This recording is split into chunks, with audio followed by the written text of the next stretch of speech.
Morning, everyone.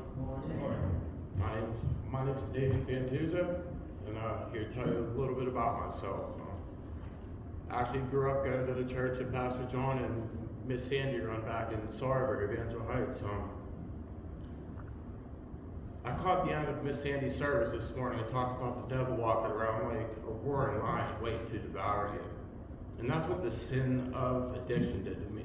It absolutely eviscerated me, physically, mentally, but most importantly, spiritually. I grew up in a good household. Two parents that loved each other, still married to this day, have an older brother. I grew up blessed, you know. I've been in and out of treatment centers, a couple stints in jail over the course of my addiction, and you hear all kinds of horrible things, people that grew up in broken households, and that wasn't my case, but there was always a void missing in me.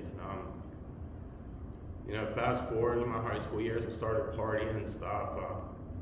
Finished high school, did a year here at Clarion, then transferred to Pennsylvania State University, and my senior year there, I got hurt skateboarding. It's like Jared said, I always like adrenaline and stuff as well, but I got hurt, and the doctor prescribed me a plethora of painkillers, and that's really where it all went downhill from there. But they say in the Narcotics Anonymous program, there's three things: jails, institutions, and death. And unfortunately for me, in my past, death has been a huge part of my downfall, per se, before I came back to Christ and He redeemed me. But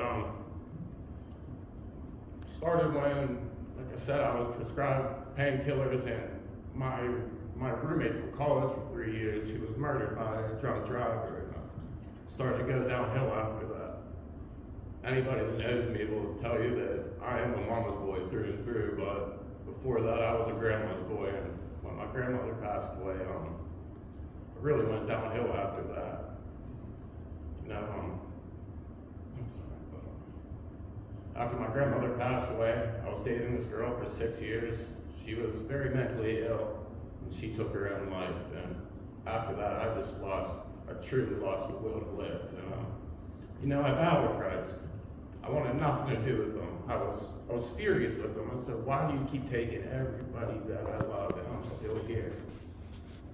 Fast forward a couple years, when I graduated, I had a photography job. I traveled all over the U.S. doing team photos of children. But there was a gentleman named Zach that I worked with. He was my